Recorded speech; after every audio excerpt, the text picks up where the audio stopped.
Break के बाद आपके सामने हाजिर हैं ताहिर रिजवी साहब। सवाल छोड़ के गई थी आपके पास, ठीक है, कोई मुखलिस है सो है, लेकिन इमरान खान साहब की बहुत सारी बातें, वक्त पे फैसला ना करना, मिल के बैठ के बात ना करना, आपको नहीं लगता कि और बहुत सारी कुव्वतों को आगे लाने में मदद दी है? देखिए, बेसिकली मसला ये, इमरान साहब ने जो स्टैंड लिए ना पिछली तकारीर में और पिछली गवर्नमेंट में, इसके साथ नहीं बैठूंगा, उसके साथ नहीं बैठूंगा, अब वो उस बयानिए से हट नहीं सकते। उनकी प्रॉब्लम ये है कि वो जो जिस स्टेप जो ले चुके हैं और जिस मुकाम पे वो जाके खड़े हो गए, वहाँ से बैक मारेंगे तो उनकी पूरी सियासत ख़त्म हो जाती है। तो इसलिए उनको इस बयानी को आगे ही लेके जाना है, लेकिन दिस इज़ नॉट वे। अभी हमारे अदील साहब ने तो बार बार यू टर्न लेते रहे, तो इस पर भी यू टर्न ले लें। यू टर्न लेंगे, लेकिन उनको पता है फिर पब्लिक नहीं छोड़ेगी उन्हें कि जी कल को आप इन्हें कह रहे थे ऐसा और आज आप इनके साथ बैठे हैं। कल आप कह रहे थे ये असेंबली जो है वो डमी असेंबली है, ये तो बेकार है, इसमें तो चोर उचक्के बैठे हैं, आप इसके अंदर बैठे हैं। तो वो अपनी ने भी तो ये किया। हाँ, वो अपने ही बयानिए में आके इमरान खान साहब फंस गए हैं। और बहरहाल एक उनकी लक है कि वो कोई ऐसा काम करते हैं जो बज़ाहिर समझ में नहीं आता, लेकिन आगे जाके उनकी समझ में वो जो रिजल्ट उसके आते हैं। मसलन मैं फिर यही कहूँगा, खैबर पख्तूनख्वा और पंजाब असेंबली, वाकई ये मुझे अजीब सा ही लग रहा है कि ये मतलब उस कल्चर में जहाँ पर 1 घंटे में बिकते थे, 32-32 करोड़ में बिकते थे, सिंध हाउस में बोलियां लगती थी, यहाँ से जहाज में बक्से जाते थे पैसों के, और वहां जब वक्त आया दोबारा बिकने का तो मंडी बंद हो गई। तो ये कुछ ना कुछ क्रेडिट तो इमरान खान साहब को जाता है ना, कि उनके शोर मचाने से, उनके स्टैंड लेने से, उनके इस तरह की चीजें करने से मंडी बंद हुई और इस दफा वो काम नहीं हो सका। सो जब उन्हें वो रिजल्ट मिल रहे हैं तो फिर स्टैंड करते हैं तो जाहिर उसमें कुछ जिद और हटदर्मी यकीनन नजर आती है। कामयाबी है कि इस दफा हम समझ रहे थे कि उनके जो कारकुनान है, उनके जो रहनुमा है, वो भाग जाएंगे, लेकिन भागे नहीं। रियली ये अप्रिशिएट करने वाली बात है कि 2-3 लोग उनके जो थे वो इधर उधर हुए। और उसमें देखिए वो परसेंटेज होती है, बड़ी से बड़ी मशीन होती है ना, तो उसमें भी लिखा होता है ±1% एरर तो कहीं भी हो सकता है। तो मे बी पॉसिबल वो 5 जिन्होंने इनराफ किया उनमें 1-2 ऐसे हो जो जेन्युइन इनराफ कर रहे हो, 1-2 ऐसे हो जिनके कुछ अपनी मजबूरी की वजह से किया हो, but overall result is not bad. It will take time. देखिए, हम एक ऐसे ट्रांजेक्शन पीरियड से गुजर रहे हैं जहां पर मुआशरे में, अभी मैं आपको हैरत की बात बताऊं, आपने भी जिक्र भी किया कि जी आप छोटा मोटा बिजनेस भी करते हैं। अभी एक वाकया हुआ है, एक जगह 2 एनवेलप प्रोसीजर होता है जिसमें 2 लिफाफे होते हैं, एक टेक्निकल होता है और एक फाइनेंशियल होता है। टेक्निकल जो फाइनेंशियल लिफाफा होता है वो अमानत होता है उस प्रोक्योरमेंट कमेटी के पास कि ये नहीं खुलेगा। ये ऐसा हुआ है कि प्रोक्योरमेंट कमेटी के एक बंदे ने लिफाफा खोला है और दूसरे बंदे को रेट बता दिए और उस एनवेलप को दोबारा बंद कर दिया है। और जब बिडर ने लिफाफा देखा तो उसने कहा ये तो मेरा एनवेलप खुला हुआ है। तो उस पर प्रोक्योरमेंट कमेटी ने बजाय इसकी तहकीकात कर दी कि ये एनवेलप खोला किसने, खोला कौन एनवेलप था, उन्होंने फॉरेन टेंडर कैंसिल कर दिया। बिल्कुल जैसे बेनजीर के कत्ल में वो जगह धोती गई थी ना, जहां कल्चर ये हो कि इस तरह लोग काम कर रहे हो बहादुरी से, ये बहुत बड़ा क्राइम है, मगर कर दिया। वहां पर इतने बड़े लोटों को 32-32, 25-25 करोड़ वाले जो थे उनको काबू किया गया और लोटों को जो है वो बोरी में बंद कर दिया गया। So this is achievement, and this achievement is not for the Imran Khan. This achievement is for the country. This achievement is for the culture. हमारे कल्चर में और हमारी कंट्री में लोग शर्माते। एक जमाना था जब कोई ऑफिसर होता था ज्यादा रिश्वत लेता था तो वो लोग उसके घर पे तनकीद करते थे, देखो इसके मियाँ ने गाड़ी बदल दी या इसके अब्बा ने गाड़ी बदल दी। अब वो कल्चर नहीं है, क्योंकि इधर भी गाड़ी बदल रहा है, इधर भी गाड़ी बदलने वाला है, सब बराबर हो गए अच्छे बुरे। तो इस वजह से ये कल्चर अब नहीं आया। सो ये जो स्टार्ट हुई है, this is very good for country, और ये पार्लिमानी जमहूरियत और जमहूरियत के लिए बहुत अच्छा है कि लोटोक्रेसी कंट्रोल हुई है। लोटोक्रेसी हो गई है, कंट्रोल हो गई, लेकिन सवाल वहीं पे है कि इमरान, अभी कराची में हमने जो सूरत हाल देखी बल्दियाती इलेक्शंस की, आप ठीक है, अगर जो क्लेम अदील जिस तरह से क्लेम कर रहे थे, हम वो ऑफिशियली क्लेम नहीं कर रहे कि ये चीजें हुई हैं, जिस तरह से अगर पीटीआई की ये चीजें हैं कि उनके साथ गलत हो रहा है, ओवरऑल पाकिस्तान में अगर होते हैं इलेक्शंस, तो किस तरह से भी उसको जस्टिफाई किया जा सकेगा कि इमरान खान साहब बड़े पॉपुलर थे और उनके साथ गलत हो गया? एक्चुअली अदील साहब चले गए, वरना मैंने उनसे सवाल करना था। उन्होंने 3 से 4 मरतबा इस्टेब्लिशमेंट का नाम लिया और अदलिया का नाम लिया। मुझे डॉक्टर साहब ये समझ में नहीं आता कि आप क्या समझते हैं कि खाली उनकी जिम्मेदारी है यहाँ पर इलेक्शन सही कराना?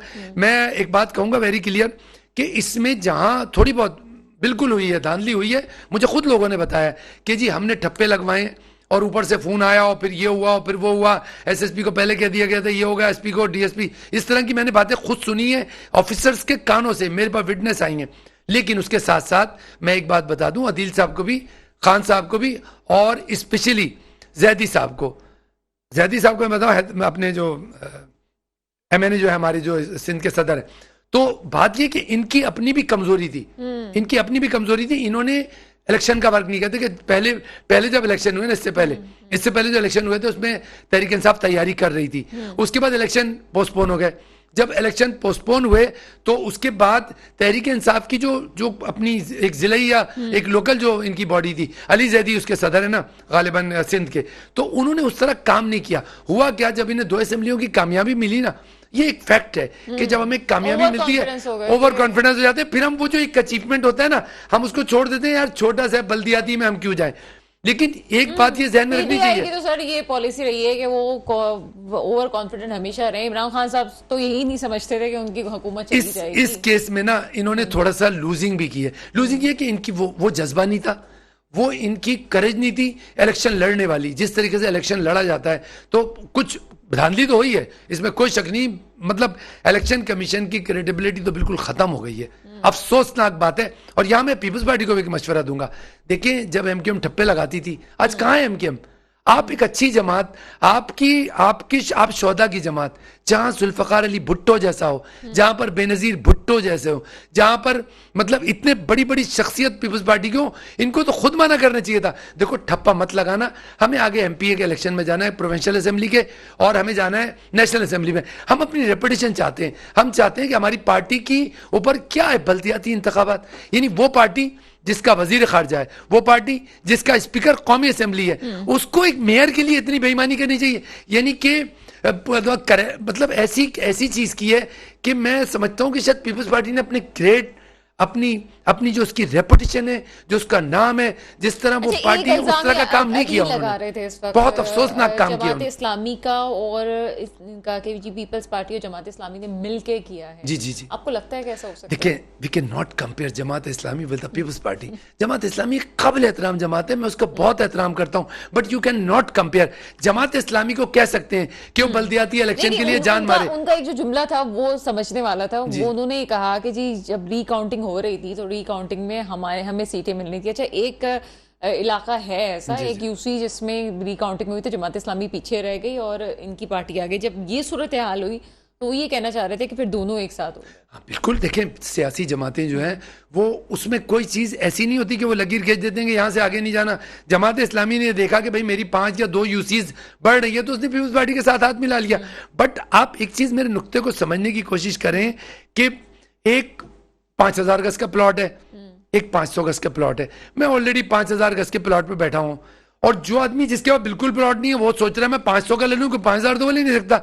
पीपल्स पार्टी का grace MNA MPA senate level का है, वो कहां इस मतलब मैं इसको ये तो नहीं कहूंगा, बल्दियात एक बहुत बड़ी अच्छी जगह होती है जहां पर आवाम के साथ इंटरेक्शन होती है, आवाम की खिदमत, मगर उसकी जो कीमत अदा की है पीपल्स पार्टी ने, वो कीमत बड़ी अदा की है। मेयर मिला या नहीं मिला, या मिलेगा या नहीं मिलेगा, इतनी बड़ी कीमत नहीं देनी चाहिए जितनी बड़ी कीमत इस वक्त पीपल्स पार्टी ने दी। और माशाल्लाह अब तो पीपल्स पार्टी, सारी दुनिया, सारा पाकिस्तान ये मानने को तैयार हो गया था कि जरदारी साहब की सियासत के आगे सब बेकार हो गए, एक जरदारी सब पे भारी। जहां आदमी की इतनी जब आदमी ब्रांड बन जाता है ना तो उसको बड़ी चीजों पे तवज्जो देनी पड़ती है। कराची कौन छोड़ता है, चाहे वो आप जरदारी साहब की सियासत करें कुछ या भी कुछ नहीं भी करें। जनाब जुल्फिकार अली जिस लेवल पे पीपल्स पार्टी है, कराची कुछ भी नहीं था उसके लिए, खाम में ठीक है, हाथ काला किया उन्होंने। जुल्फिकार अली बदर हमारे साथ मौजूद है, पीपल्स पार्टी से आपका ताल्लुक है, ऐसे प्रोग्राम में आपको वेलकम करते हैं। बहुत शुक्रिया जी। सर क्या समझते हैं सियासत का रुख इस वक्त किस तरफ है? कौमी असेंबली में अरकान असेंबली कम हो गए हैं, 2 असेंबलियां डिसॉल्व हो गई, क्या समझते हैं किस तरह से चीजें बेहतर होंगी? बाकी अब तो जो सूरत हाल है, आपने लास्ट प्रोग्राम में कहा था कि ज़िमनी इंतखाबात हो जाएंगे, जनरल इलेक्शंस की भी बात नहीं होगी, लेकिन आपको लगता है कि अभी भी ज़िमनी इंतखाबात ही होंगे, जनरल इलेक्शंस की तरफ नहीं जाया जाएगा? बिस्मिल्लाहिर्रहमानिर्रहीम, बहुत शुक्रिया आपका। देखिए आज एक बड़ी दिलचस्प सूरत-ए-हाल हुई है। आज फेडरल गवर्नमेंट ने एक नोटिफिकेशन निकाला है सेंसस के बारे में कि 1 मार्च से लेकर 1 अप्रैल तक डिजिटल सेंसस होगा, और उसके अंदर ये भी उन्होंने कहा कि इस सेंसस के बाद ही जनरल इलेक्शन होगा। तो सेंसस कंप्लीट होने के बाद, बाकी चीजें होने के बाद सूरत-ए-हाल नजर आएगी कि आगे क्या लाएमत बनाया जाता, क्या हिकमत अमली होती है हुकूमत की। मैं तो जाती तौर पे ये समझता हूँ कि ये जो इलेक्शन है, चाहे वो जनरल इलेक्शन हो या जिमनी इलेक्शन हो, ये तो इलेक्शन कमीशन ने हुकूमत के साथ मिलके जो आइन में पर्टिकुलर टाइम पीरियड दिया है उसके अंदर करवाने हैं। लेकिन ये जो अब सेंसस वाला मामला आ गया, इसमें मेरा ख्याल से थोड़े बहुत ऊपर नीचे हो सकता है, और ये अल्टीमेटली इलेक्शन तो होना ही है। वो जो अगर जिमनी आते हैं या सूबाई असम्बलियों के पहले आते हैं या इकट्ठे आते हैं, ये तो इलेक्शन कमीशन ने अब देखना है इस सेंसस के बाद क्या कितनी देर में वो सारा कंपाइल होगा, नई हल्का बंदियां होंगी और नए सारे मामला होंगे, नई वोटर लिस्टें बनेंगी और उसके ऊपर जाके ये करवाएंगे। अनटिल अनलेस उसके अंदर सुप्रीम कोर्ट इंटरव्यू करे या कोई वो अपनी तरफ से मामला कर दे, तो फिलहाल तो यही नजर आ रहा है। और ये जो मौजूदा हुकूमत है इस टाइम पे कोशिश कर रही है तमाम स्टेक होल्डर्स, तमाम पॉलिटिकल फोर्सेस को इकट्ठा करने की। एक के अलावा मेरे ख्याल से तमाम लोग इकट्ठे हैं, लेकिन इस टाइम पे पाकिस्तान को इकोनॉमिक और पॉलिटिकल स्टेबिलिटी पाकिस्तान में लाने के लिए यही इस समर की जरूरत है कि तमाम पॉलिटिकल फोर्सेस, स्टेक होल्डर्स, तमाम political parties had, including establishment and PTI, they should come on one table and have a dialogue and they should work all together and form a policy जिसके अंदर short term, mid term, long term Pakistan की policy हो, और उसके अंदर आप internal भी और एक्सटर्नल भी जो हालात है और जो चैलेंजेस है, गवर्नेंस है, इकोनॉमी है, सब चीजों को डिस्कस करके पाकिस्तान को आगे लेके जाने के ऊपर सोचे। अदरवाइज तो किसी एक पार्टी या एक इंफरादी शख्स या एक इदारे का इन तमाम हालात से बाहर निकालना पाकिस्तान को मुश्किल काम है, आसान नहीं। लेकिन सर अभी जो पंजाब की सूरत हाल है बड़ी दिलचस्प है। अभी जो देखा जाए तो मोहसिन नकवी साहब का आना आपको लगता है कि ठीक था इमरान खान साहब के लिए? आपकी जो चीजें हैं, इख्तलाफात अपनी जगह हैं, लेकिन जब केयर टेकर गवर्नमेंट आती है तो एक ऐसे शख्स को लाया जाता है जो कि दोनों पार्टीज के लिए बिल्कुल एक न्यूट्रल आदमी हो। लेकिन मोहसिन नकवी साहब के हवाले से तो एवरीबडी नो दैट कि he is not neutral man.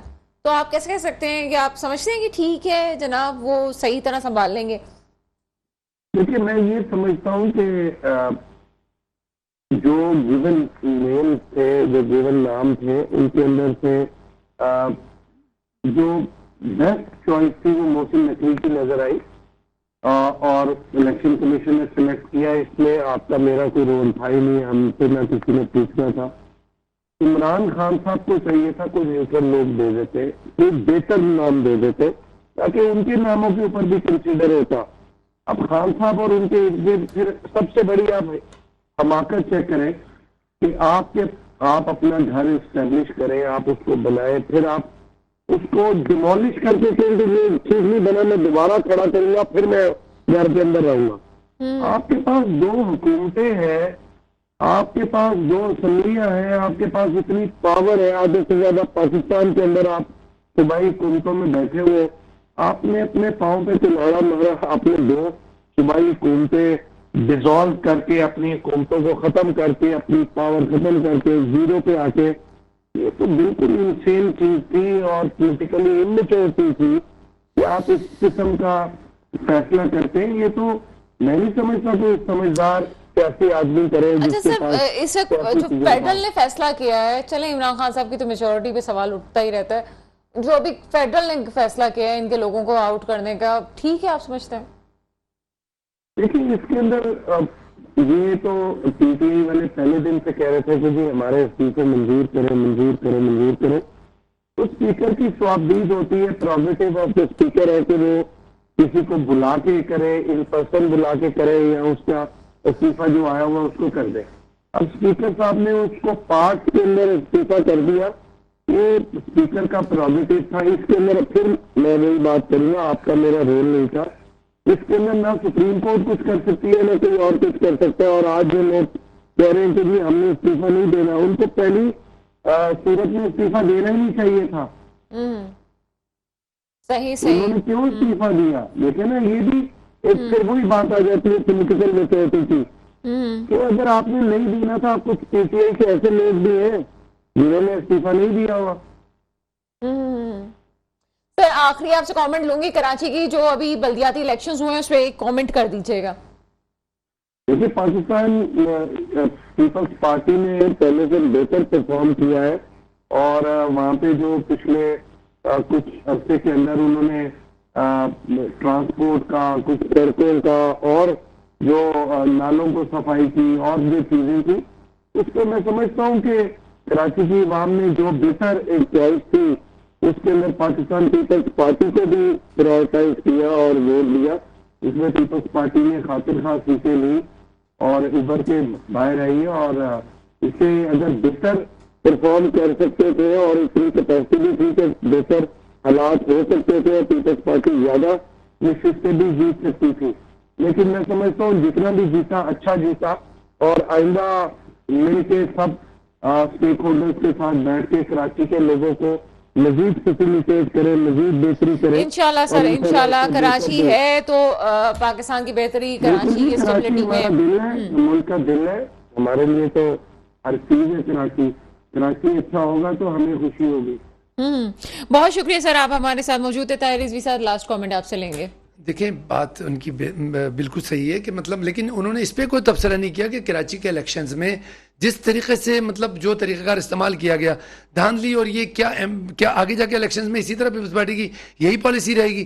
Karachi की आवाम नहीं निकली है इस इलेक्शंस में। आप देखिए टर्न कितना था उसका, वोटर्स का टर्न आउट कितना कम था, तो जाहिर है कि उस हिसाब से रिजल्ट नहीं मिले। इतने कम टर्न आउट पे आप ये नहीं कह सकते कि हम कराची के नुमाइंदा हैं। कराची के नुमाइंदे आप जब होंगे जब आप टर्न आउट बेहतर करके लोगों को निकालेंगे और लोग जाके वहां स्टैम्प लगाएंगे कि हाँ जी हम विलिंग है। यहाँ तो ये हुआ है कि बैठ के ऑफिसर्स ने और ठप्पे मारे और कब से धांधली शुरू हो गई, उसको आप कैसे कह सकते हैं कि आपने कराची की नुमाइंदगी? मैं तो नहीं मानता है कराची की बिल्कुल। बात फकत इतनी है। ताहिर रिजवी साहब, बहुत शुक्रिया आपका, आप हमारे प्रोग्राम में आए। अदील, आपका बहुत शुक्रिया। जुल्फिकार अली बदर, आपका बहुत शुक्रिया। दुआ बस ये है कि मुल्क जिन हालात में है, इसमें मेरा रब उन हुक्मरानों को मेरे सर पे लेके आए जो मेरे मुस्तकबिल की हिफाजत फरमाए। इसके साथ ही प्रोग्राम का वक्त खत्म होता है। मुझे इजाजत दीजिएगा। खुदा हाफिज।